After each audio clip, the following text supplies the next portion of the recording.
Lista falando da diferença do Bolsonaro e do Lula, ó. A diferença do bolsonarismo e do lulismo. Por ele, olha ele aí, ó. Olha ele aí. General erudito, que sabe citar lá coisa em latim e grego e tal. O Bolsonaro era o idiota útil que estava disposto a ir lá no impeachment da Dilma e defender o Ustra. Era o cara que estava disposto a falar assim, torturou mesmo e tinha que ter torturado mais.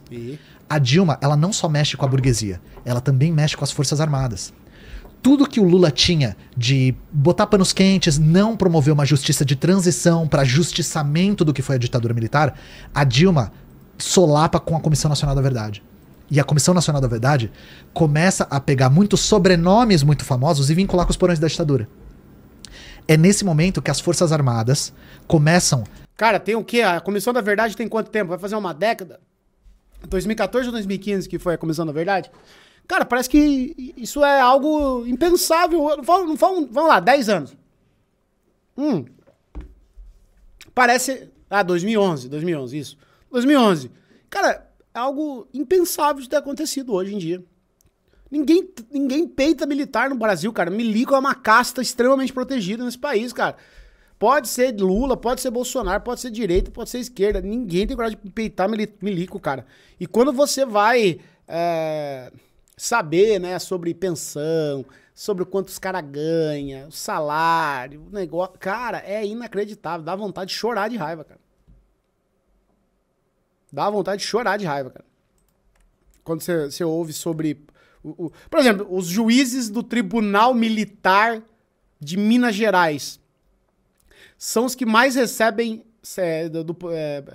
tem o salário mais alto do Brasil de funcionalismo público. Assim, mais de 100 mil reais por mês é o salário dos caras, tá ligado? É uma parada inacreditável. A alçar o Bolsonaro como presidenciável. Porque o Bolsonaro estava disposto a defender a parte mais sórdida da ditadura. O Bolsonaro, antes da Comissão Nacional da Verdade, era só um parlamentar de baixo clero. Era só um idiota útil que estava lá, mais um dos centrão fisiológico que estava advogando em causa própria. Esse vínculo com as Forças Armadas é o que faz com que ele se torne esse candidato possível, né? E foi com o apoio das Forças Armadas, patente, que o Bolsonaro conseguiu adquirir a popularidade que ele adquiriu. E, novamente, lembra que eu falei que o Collor não era particularmente o candidato da burguesia, mas era o candidato que a burguesia viu que era capaz de derrotar? Foi a mesma coisa que aconteceu com... O Bolsonaro não era o candidato da burguesia. Não, eu acho que o pessoal torcia o nariz, cara, mas falou, putz, é ele que a gente tem aí. Ele é capaz de... A gente consegue controlar ele, e ele é capaz de derrotar um projeto mais popular. Essa ideia de controlar o Bolsonaro é muito boa, né? Não, quando ele virar presidente, ele vai se acalmar. Não, quando ele começar a ficar muito radical, o vice dele, que é milico, vai acalmar ele. Não, gente, não esquenta a cabeça não, vai dar tudo certinho. Bolsonaro, vamos conter ele, né? Bolsonaro não respeita ninguém, não baixa a cabeça pra ninguém, cara. E por que fica muito claro que o Bolsonaro é capaz de ser controlado? Eu não sei se você já viu a entrevista dele de 99, 2000. Ele era um cara que tinha mais o ponto de vista da teoria econômica e da forma de se aplicar a economia da ditadura militar. Sim, ele era um estatizante. Não era não queria privatizar. Ele chegou a elogiar o Chaves. Quando o Chaves ganha a eleição na Venezuela, ele elogia porque o Chaves é militar e estatizante. Então. Agora o Bolsonaro... Essa mudança foi só pra acomodar mesmo os interesses? Foi só pra acomodar. Porque aí o Bolsonaro ele não tá nem aí pra política econômica. De novo, ele era um cara que advogava em causa própria. Era um cara que era do centrão fisiológico. É fisiológico porque advoga em causa própria. Vai de acordo com as necessidades de quem tá pagando mais. É isso. Você vê que o discurso dele é completamente diferente agora. A gente quer liberalizar, quer fazer a economia ser liberal. Apoia o Milei, que é o cara da motosserra, tá cortando o ministério, tá? Bom, é um giro de... O Bolsonaro não se reconheceria vendo ele falar na década de 90 e no começo dos anos 2000. Então, novamente, a burguesia vê nele um cara capaz de derrotar um projeto mais popular, ou um projeto que estava atravancando as reformas neoliberais, e um cara bem fácil de controlar para os seus interesses. Assim que a Dilma cai, a gente vê todos os projetos que não estavam passando com a velocidade que a burguesia queria. Reforma trabalhista, reforma da Previdência, teto de gastos, novo ensino médio, eu não vou lembrar de todas agora aqui, mas, enfim, todas essas reformas que foram passadas a toque de caixa. Foi uma coisa impressionante. O governo Temer era reforma atrás de reforma atrás de reforma, destruindo o CLT, liberalizando a economia, avançando privatização, assim... aumentando a desigualdade da educação pública em relação à educação privada. Foi uma coisa de louco. Não preciso nem falar do governo Bolsonaro, né? Não é o tema de hoje. E a gente chega no Lula 3, que é o que você queria falar. O que a gente tem visto no Lula 3? E, de novo, eu dei mais atenção... Ele chamou o Ianés pra falar do Lula, né? Do PT. Logo um comuna pra falar do PT. Cruzou a linha, Vilela. Vilela fez isso de caso pensado. Vilela falou, vou chamar um comuna aqui. Pra parte histórica, porque é o meu forte. Tá. Mas tem algumas coisas que a gente consegue observar aqui. A primeira coisa é, o governo Lula 3, ele chega principalmente com a retórica de não ser o Bolsonaro. Então o Bolsonaro, ele... Tem isso, eu sou o contrário de tudo isso. Exatamente. É muito isso. Você elegeu em cima disso. Muito parecido com a tática do Joe Biden, que é o cara que tem um carisma de uma colher amassada e consegue ganhar a eleição do Trump dizendo, eu não sou o Trump. O Lula ganha muito baseado na memória histórica do lulismo e baseado no eu não sou esse cara. E o que fez o Bolsonaro perder a eleição, Vilela, na moral, foi a pandemia. Ah, sim. Se o Bolsonaro tivesse falado assim, galera, toma uma vacina e usa uma máscara, ele tinha ganhado. Com certeza. Cara, é muito... Cara, essa eleição do Lula foi demais, cara. 2 milhões de votos de diferença não é nada, bicho. Não é nada. Sabe, é quase, sei lá, uma votação do Nicolas, cara. É muito pouco voto. O Lula fez... A vitória do Lula é uma vitória e tanto, cara. Porque, olha, o cara com a máquina na mão... pautorando. Caramba, cara, que essa eleição do Lula aí foi por um triz, cara. Pô, eu tenho uma coisa que quando o Lula ganhou, o pessoal tava comemorando e tal, né? E eu tava aqui em casa, a galera já tinha ido pra rua e tal, não sei o que, todo mundo louco. Aí eu peguei e tava assistindo a Globo News. E aí um cara pegou e falou uma frase que não sai da minha cabeça. Ele falou, cara, quem pediu a reeleição do Bolsonaro, quem segurou a democracia do Brasil, foi um cara de... Quantos anos o Lula tem? De 80 e tantos anos. Segurou sozinho, na unha. Sabe? Então, tipo assim, cara, a democracia brasileira, 78 anos, a democracia brasileira foi segurada, nesse restinho, por um idoso de 78 anos, cara. Esse é o tamanho da vitória do Lula. Ele falou que foi a Zambelli. A Zambelli pode ter. A Zambelli jogando CS lá, né? Andando com a arma. Exatamente. A Zambelli pode ter atrapalhado, mas foi a pandemia. Foi a pandemia. Jogou uma pá de cal. É que ele é conveniente pro Bolsonaro falar, não fui eu, foi os outros. Mas enfim, foi a pandemia. Boa imitação. O pessoal do meu chat. O pessoal do meu chat elogia. Tô impressionado. A imitação do Lene é horrível. Faz aí. Que isso? Parece o Alf, o teimoso, lembra? Parece o Alf. O Bolsonaro é uma mistura de língua presa, sotaque do interior paulista e um pouco de roquidão e arroto de pimentão, assim, que tá voltando do almoço. Então, vamos fazer... Tem que ser uma mistura de todas essas coisas. Meu chat adora a minha imitação do Bolsonaro, eu faço sempre que eu posso. O Bolsonaro... onde que eu tava? Me perdi. A gente tava falando que o Lula era exatamente o contrário do Bolsonaro, que nem o Biden e tal. O Bolsonaro se elegeu muito... não se elegeu por conta da pandemia, com certeza. Sim. Com certeza foi isso. E aí o Lula chega com bases... Foi apertado pra caramba, né? Foi. Ele chega com bases muito frágeis, o Lula. E o que acontece ao longo de todos esses anos é que, principalmente depois do Lula ganhar 2002, o PT para completamente de disputar a consciência das militâncias. Ele substitui paulatinamente o militante pelo eleitor. Tanto que o André Singer, que foi até citado pelo Decache no debate aqui, ele diz que existe uma divisão entre petismo e lulismo por volta de 2006. Louco, lembra que eu falei que hoje o PT é muito associado com o Norte e Nordeste, mas antes não era. Antes eram os grandes centros urbanos do Sul e Sudeste. É verdade. Acontece por conta dessa virada de petismo para lulismo. Mas não é porque também pelos planos assistenciais e tal? Foi justamente isso. O PT, o Lula, né, no governo dele, começa a fazer essas políticas de mais acesso ao crédito, de construção de cisternas e transposição do Rio São Francisco lá no Nordeste também. Faz a política de valorização do salário mínimo, o Bolsa Família, que é um tremendo de um sucesso. Isso tudo vai fidelizando o eleitorado na figura do Lula, mas é um eleitorado que não tem a ideologia de esquerda.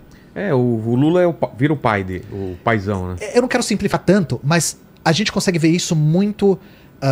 nas pesquisas eleitorais, quando o Lula foi preso. Que era assim, em quem que você vai votar? Lula. E se o Lula não estiver disponível? Bolsonaro. Nossa. É. Muitos. O BuzzFeed fez essa reportagem em 2018, né? O BuzzFeed foi pra algumas cidades onde a vitória do Lula sempre foi muito avassaladora e tal. Da Dilma também. Aí eles chegam lá e perguntam assim, quem você vai votar em 2018? Aí o cara fala, vou votar no Lula. Ah, mas e se o Lula não... O Lula tava preso, né? E se o Lula não pudesse ser candidato, for o Haddad? Ah, daí eu vou votar no Bolsonaro. Dá um nó na cabeça de tudo quanto é analista político, né, cara? Muitos E qual a eleitores. explicação? A explicação é que a consciência dessa pessoa não foi disputada. Ela não tem a ideologia de esquerda. Ela é fiel às políticas econômicas do Lula. Personalista. E isso o André Singer chama de lulismo. É, mas é mesmo. E é isso que a gente fala, que os militantes foram sendo substituídos por eleitores. Mas não é culpa do Lula também? Ele ter jogado pra ele só essa ideia do Salvador? Então, Vilela, é aí que tá. Por isso que eu não quero pessoalizar tanto. Ah. Lembra que eu falei que é um jogo duplo muito delicado? Se o Lula continua mobilizando bases sindicais, continua mobilizando bases populares, movimento estudantil, quanto de base ele consegue construir pra governar? Você entende o jogo aqui? É. Se ele quer governar construindo bases com a direita, que é sempre maioria na Câmara, e sempre vai ser, tá? Sempre vai ser? Sempre vai ser. Sempre vai ser. Não existe a menor chance da esquerda construir maioria. Por quê? Porque a direita é representante dos interesses da burguesia e a burguesia detém o que é mais importante na sociedade, que é o poder econômico. Grana! 360 e poucos deputados são... Nunca teve maioria Nunca. esquerda? 360 e poucos deputados de 516 são da bancada do boi. Por quê? Porque a bancada do boi compra. E a bancada evangélica crescendo cada vez Crescendo mais. pra caramba. Bancada da bala crescendo pra caramba. Bancada do banco crescendo pra caramba. Nos Estados Unidos também, não? Mesma coisa. Ou lá é mais balanceado? Nos Estados Unidos a gente pode dizer que não existe esquerda institucional, né? A gente tem a direita conservadora e a direita liberal. Ah, entendi. Não dá pra dizer que os democratas são social-democratas como o PT foi. Ou como o PT é ainda, né? Os democratas têm ficou difícil isso, né? Os democratas têm social-democratas dentro deles. Por exemplo, o Bernie Sanders. O Bernie Sanders é um social-democrata, mas o Partido Democrata é um partido de direita e que em qualquer outro lugar do mundo seria um partido de extrema direita, não tem a menor dúvida disso. O Obama, ele pode ter um sorriso bonito, mas ele foi o que mais mobilizou tropas na história dos Estados Unidos, destruiu completamente a Líbia, Clinton. Bombardeou a Somália e o Iêmen, precipitou a guerra da Síria, brutalidade tremenda. É aquele desenho que o pessoal faz, a diferença do bombardeiro. O bombardeio com bandeira LGBT. Exatamente, é só isso. É só isso, gente. Então, debater Estados Unidos e como a esquerda foi destruída nos Estados Unidos... Essa imagem, vê se acha pra gente. Republicanos e democratas, né? A política dos Estados Unidos é um tema muito interessante, mas para outro dia. Entendi. No caso do Brasil, a gente nunca vai ser maioria. E o PSDB nisso te atrapalha nessa explicação? O PSDB aparece como nessa disputa? Porque ele rivalizou com o PT durante um bom tempo, né? Pois é, o PSDB ele surge como um partido social-democrata, inclusive isso está no nome, surge com bases intelectuais de esquerda social-democrata, mas ele... É uma dissidência do PMDB, não? Eu acho que é. Acho que é, né? É uma dissidência do PMDB, sim. Rapaz, e o PSDB tá indo de vala, né, cara? PSDB tá indo de... Foi com Deus. Cara, o PSDB, pra explicar a morte do PSDB, é só assistir aquele documentário sobre o impeachment, o golpe da Dilma. Como é que é o nome? Como é que é o nome daquele documentário? Muito bom. Não é o Democracia em Vertigem. Aquele é chato pra dedéu. É só assistir aquele documentário. Aquele documentário você entende tudo. O PSDB... Não é o mecanismo. Eu não lembro. Acho que é isso. Não. Que mecanismo? É um filme. É um documentário. Enfim, aí... O processo, será? Documentário Dilma Impeachment... Acho que é o processo, né? O processo. Então, aí o que acontece? A direita, essa direita PSDB, direita limpinha, eles acharam que derrubando a Dilma e abrindo esse precedente, né, do golpe, quem ia reinar sobre os espólios, quem ia pegar os espólios do PT eram eles, sabe? Eles iam sair por cima, eles iam sair por cima da carne seca, né? E o documentário ele tem um negócio interessante que no final... Você começa a notar, eu não sei se isso foi intencional ou não do autor, do documentário, mas foi em 2016 esse... Não, de que ano? Indicado ao Oscar 2019... Não. Que ano que é o... o processo. O processo documentário. 2018. Que você vê ali o Bolsonaro, você começa a ver umas figuras da extrema-direita. Então, eles estavam ali meio que na margem, né? Estavam ali na margem, mas já começava a pegar forma essa direita mais virulenta, das redes sociais, de ir pra cima e tal. E o PSDB, os outros partidos de direita que acharam que ia pegar, né, que ia abocanhar o Brasil, tomar de assalto, estavam ali comemorando, mas mal sabiam eles que seriam engolidos. E foram, tá aí o PSDB, que tá indo com Deus, né? Tá indo com Deus. Ou de algum outro partido eu não grande. me lembro muito bem, mas o que acontece é que Você acha isso, Lênin? o PSDB se torna o partido que representa as classes médias com o tempo. Tá. Então ele começa a virar o partido de representação arquetípica da pequena burguesia. O que acontece é que o PSDB é engolido pelo bolsonarismo. Depois. O PSDB ele perde completamente a sua capacidade de disputar as eleições, principalmente porque parte dele adere ao Lula e parte dele adere ao Bolsonaro. A gente vê no caso o Alckmin agora é vice do Lula e o Dória era Bolsodória, né? Mas o último respiro foi a eleição Dilma versus Aécio, né? que foi quando começou essa é a diferença. Republicanos e democratas. Black Lives Matter. E o que tá escrito ali, além da bandeira LGBT? Yes, we can. Yes, we can. É o slogan do Obama, né? Cara, a gente, assim, assina embaixo desse tipo de diferenciação, porque é basicamente o que é. Assim. E o PSDB ele perde completamente a sua capacidade de disputar as eleições, porque o bolsonarismo polariza muito os ânimos, né? Digamos que o bolsonarismo então faz... Foi bom pro PT o aparecimento do fenômeno do bolsonarismo, porque... Depende do ponto de vista, sim. Porque ficou muito difícil de você não se posicionar politicamente. Ficou muito difícil você falar assim, não, política não me interessa. Depois do bolsonarismo isso não... Depois de 2013, aliás. Depois das jornadas de 2013... toda a esquerda só pro PT. Que assim, a gente tem que apoiar o PT porque o fascismo tá do outro lado. E aí eu quero dizer, alguém pode até levantar essa contradição, que parece uma contradição. Ian, você criticou o PT pra caramba, criticou a Dilma, criticou o Lula. E fez campanha pra ele. Fiz. Aí eu quero explicar o porquê que a gente faz, né? A minha prioridade, e a prioridade de qualquer comunista, é organizar a classe trabalhadora. A gente quer partir pro enfrentamento. A gente não quer criar amplas bases que contemplem a burguesia para fazer política. A gente quer enfrentar a burguesia agudizando a luta de classes. E para isso a gente precisa de uma classe trabalhadora altamente organizada e politizada. É muito mais fácil, é favorável fazer isso com o governo Lula estando no poder. É mais fácil fazer isso com o governo Lula estando no poder. Com o governo Bolsonaro 2, é capaz que a perseguição a sindicatos, a perseguição a movimentos populares, a maior violência policial, a utilização do exército para a repressão de movimentos populares, é capaz que isso se intensificasse. Pelo menos o discurso era ao contrário, né? Liberdade de expressão e tudo mais. Mentira. A gente sabe, vê o Tarcísio, que é a representação do bolsonarismo aqui. O Tarcísio é militar e ele tá fazendo um uso da polícia militar que é de uma violência que a gente não via há muito tempo, assim. É só a gente ver o que foi a Operação Escudo na Baixada. A Operação Escudo foi uma operação de vingança, que os policiais foram para vingar policiais que tinham sido mortos com critérios bastante amplos, assim, né? E foi uma verdadeira chacina. Agora também o Nunes, que é a representação também do bolsonarismo aqui na cidade. O Nunes está querendo armar a guarda municipal e transformar em polícia municipal. O sonho dos prefeitos de direita é controlar uma polícia que nem o governo controla. Então, assim, com a maior repressão policial, a maior repressão a movimentos sociais, a gente dificulta a nossa organização. A gente favorece, tanto porque as políticas, mesmo que brandas ou de freio do Lula, fazem com que a classe trabalhadora sofra menos, e a gente não é favorável a teses aceleracionistas.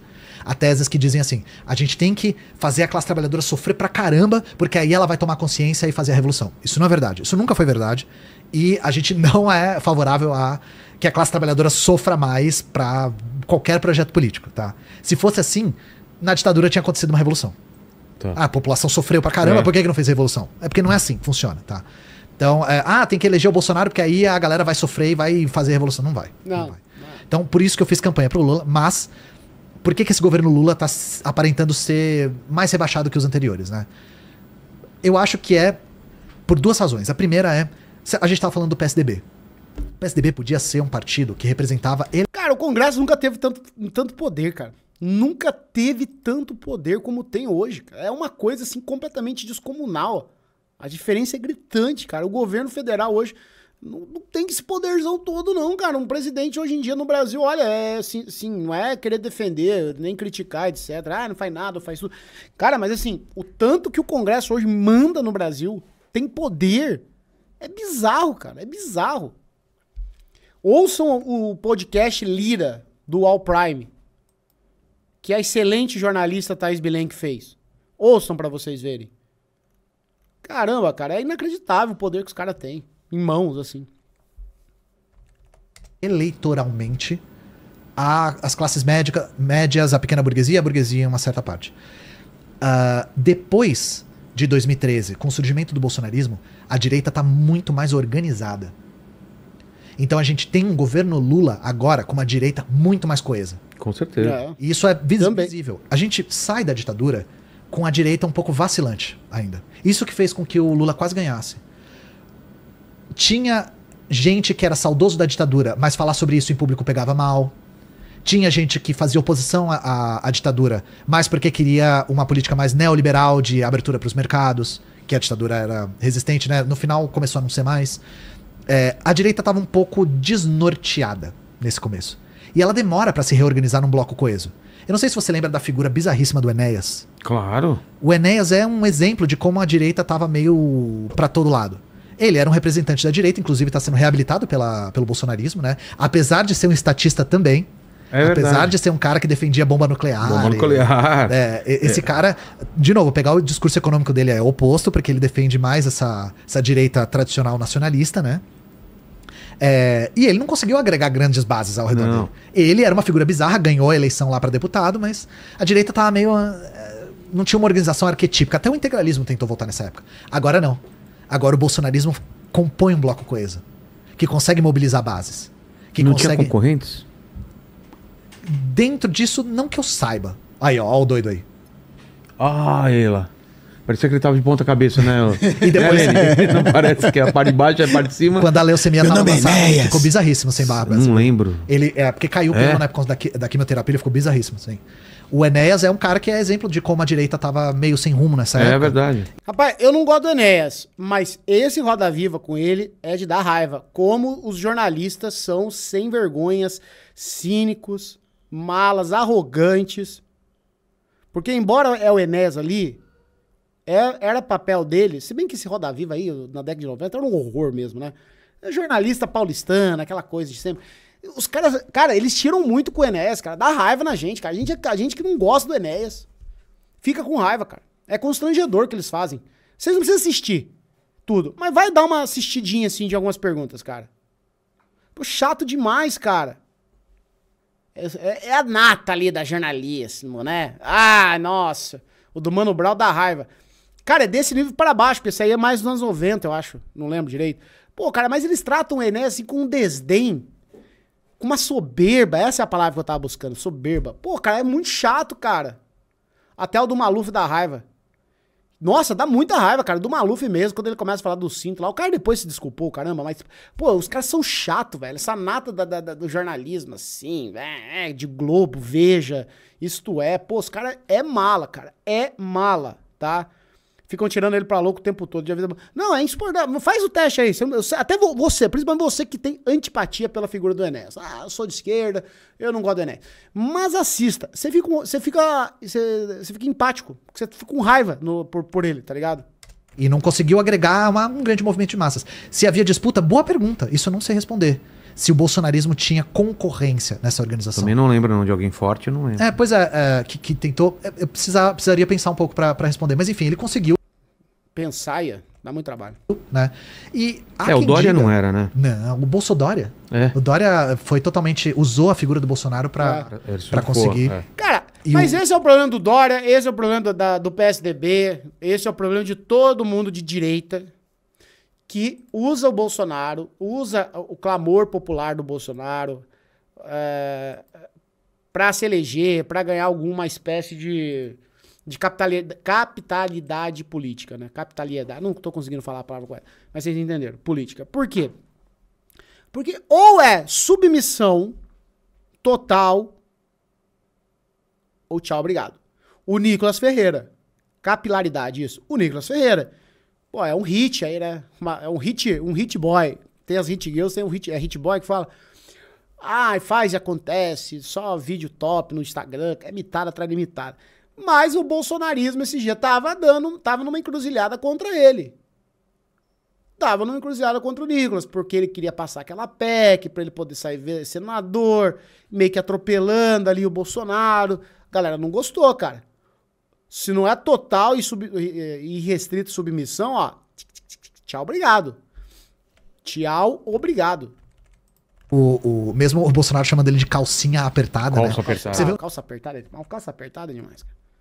Vocês lembram, cara, isso aqui eu já fazia live na época, que os patriotas iam todo dia protestar. O Paulo Cogos estava direto lá, protestar na frente da casa do Dória, e eles tinham uma música do calcinha apertada. Vocês lembram daquilo? Ah, essas lives de 2020 eram demais, cara. Manifestação, Dória, calcinha apertada. Vocês lembram? Pô, as lives de 2020 não tem, né? Não tem como ser melhor, cara. Não tem como, cara. Cadê, será, cara? Aqui, ó, achei. Cara, esse vídeo... Ah, esse aqui era de 2021, ó. Esse aqui já era um pouco... Quem viu, viu. Quem viveu, cara. Só quem viveu. Cara, isso aqui é ouro, cara. Isso aqui é... Mano, isso aqui é ouro. Isso aqui é o auge do entretenimento. Pra mim. É o áudio. Ah, Luiz, você não... O que te faz dar risada, Luiz? Isso. Não, olha a estética. Vamos lá.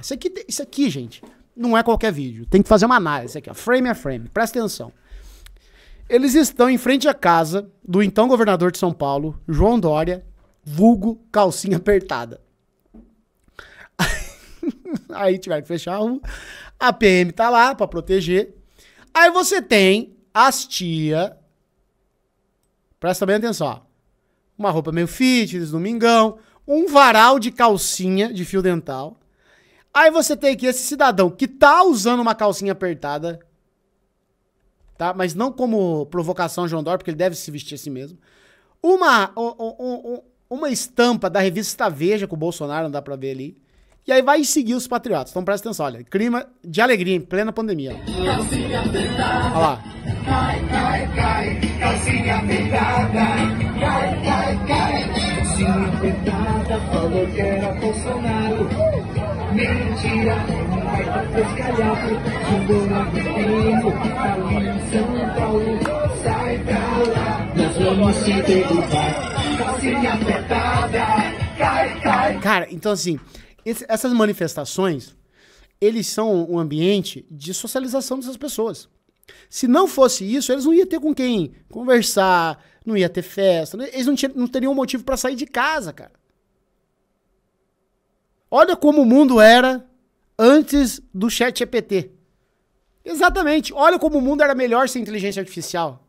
Olha, o povo ia pra rua, ninguém com celular na cara...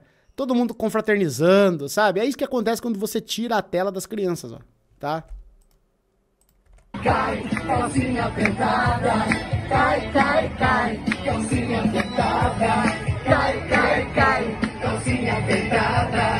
Cai, cai, cai. Calcinha apertada. Mano, eles estão se divertindo muito, ó. Essa tia aqui tá tendo o dia mais feliz da vida.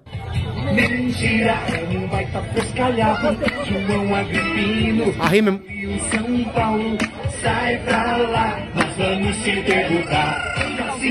Cara, isso aqui é genial, cara. Cai, cai, cai. Calcinha apertada. Cara, o Coringa. O Coringa.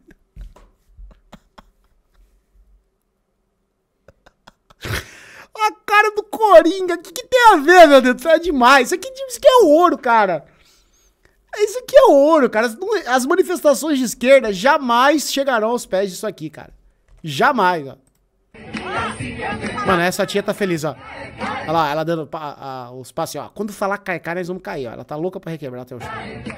Olha lá.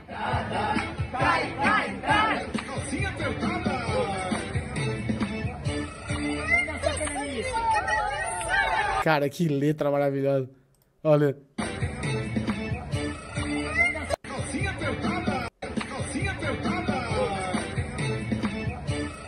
Cara, isso aqui é genial. Isso aqui é demais, cara. Isso aqui é demais. Porra, cara, não tem como você não gostar disso aqui, velho. Desculpa. Calcinha apertada. Cai, cai, cai. O nível de humilhação que o cara tem que chegar, né? Pô. O cara é chamado de calcinha apertada a vida toda, ele é Bolsonaro. E quando veio aqui, ele trouxe de presente inútil uma calça apertada, não é? Verdade. Verdade. Ó, eu tenho que respeitar porque a melhor maneira de lidar com uma piada é aceitando É ela. aceitar, não tem É jeito. aceitar. Você quer... Aqui, achou a daqui que saiu o apelido, ó. É daqui que saiu o apelido, ó. Vamos ver. O povo armado acaba essa Olha lá, ó. Em dezembro de 2020. brincadeirinha de vai ficar todo mundo em casa que vou passear em Miami. Ah, pelo amor de Deus, calça apertada, calcinha apertada. Isso não é coisa de homem, pô. Fecha São Paulo e vai passear em Miami. Que negócio é esse, pô? É coisa de quem tem calcinha apertada, pô. Isso é um crime. O povo tem que estar armado, porque a arma é a garantia da sua liberdade. E quando eu falo que a liberdade é mais importante que a vida, pronto. A imprensa toda começa a escrever um montão de baboseiro. Isso aqui era o presidente da República, tá? Pra você que tá chegando agora. Isso daqui era um presidente da República fazendo uma live, tá? Isso, ele era o presidente da República, isso aqui, tá, chat? Tá? Quer não ter um apelido? Fala que você achou o apelido engraçado. Aí não tem mais Só não graça, aceito né? que ele não disse que o vídeo era dele. Ele não. Ele, O até vídeo, hoje- aquele vídeo, né? Esse vídeo aí tem que entrar pro patrimônio do Museu da Imagem e Som. Pô, pode crer. Mas assim, agora a gente tem um governo Lula com a direita muito mais organizada. E nós temos um capitalismo que está em recessão. Nosso presidente Que é o que Hector. você tinha falado mais cedo. O Lula conseguiu promover todas essas políticas econômicas porque a gente estava num contexto de capitalismo em expansão, o famoso bundas. Bundas commodities. O que é? Ah, o boom das É o boom das. commodities. E o Brasil, porra, cresceu muito. Nesse período do Lula 1 e Acabou 2 a e dívida Dilma, externa. agora, a gente estava num momento favorável, mas que não alterou a estrutura produtiva do Brasil. Não. A gente continuou sendo agroexportador e exportador de minério. Era a chance, né, da gente mudar. Poderia ter. Foi o que a Dilma tentou fazer. Ela tentou promover uma política industrial e não recebeu apoio da burguesia. Porque a gente tem uma burguesia que é muito vinculada, primeiro, com juros altos históricos, né? Que se acostumou a lidar com juros absurdos e que é muito ligado ao capital financeiro, principalmente ao capital financeiro estrangeiro. Mas a gente não pode subestimar também a influência que os Estados Unidos tiveram nessas políticas. Porque, por exemplo, a gente fala do teto de gastos. E os bancos ganharam muito. Pra caramba, os bancos Os dois ficaram primeiros governos do Lula. Muito. Tem até aquela frase. Que banqueiro que falou? Se eu soubesse que era assim, eu mesmo tinha votado nele. Tinha, acho que foi algum banqueiro que falou isso, né? Não é pra menos, né? A gente não pode subestimar a influência que os Estados Unidos têm na política do Brasil. Porque, por exemplo, a política que é a vitrine do Temer, é o teto de gastos, né? O teto de gastos não é nenhuma coisa que veio da brilhante mente anciã do Temer, nem de economistas ortodoxos, veio do Banco Mundial. Ah, é? É uma exigência externa, exatamente. O Banco Mundial pressiona o Brasil para tomar certas medidas macroeconômicas mediante o Brasil não sofrer sanções externas. Então é uma chantagem, assim, quer continuar participando do comércio internacional, Brasil? Tem que adotar essas medidas. Tem que liberalizar a economia aqui, privatizar tantas coisas aqui, tem que diminuir os gastos públicos aqui, assado, e o Brasil tem que acatar. Senão ele é boicotado da política internacional. Então o teto de gastos está nos documentos do Banco Central. Pô. Do Banco Central não, do Banco Mundial, perdão. Isso, eu fiz um vídeo só sobre isso, só sobre documentação do FMI e do Banco Mundial, que dizem com todas as letras as reformas que o governo Temer tinha que fazer. Nada veio da mente dele, sabe? Por isso que eu não gosto de pessoalizar. Ah, o Temer fez isso, porque ele é maluco. Ah, o Lula deixou de fazer isso, porque ele não é maluco. Isso não explica o panorama. E a gente chega nesse governo Lula 3 com um capitalismo em recessão, a direita organizada e todas essas reformas já feitas. Esse é um grande problema, porque o governo tem mostrado pouco ânimo de revogar qualquer reforma da época do Temer. O teto mudou de nome, virou arcabouço, mas continua sendo uma limitação dos gastos públicos. Tá aí, então, ó. Grande análise de Ian Neves, o Comuna. Deixa eu atorar.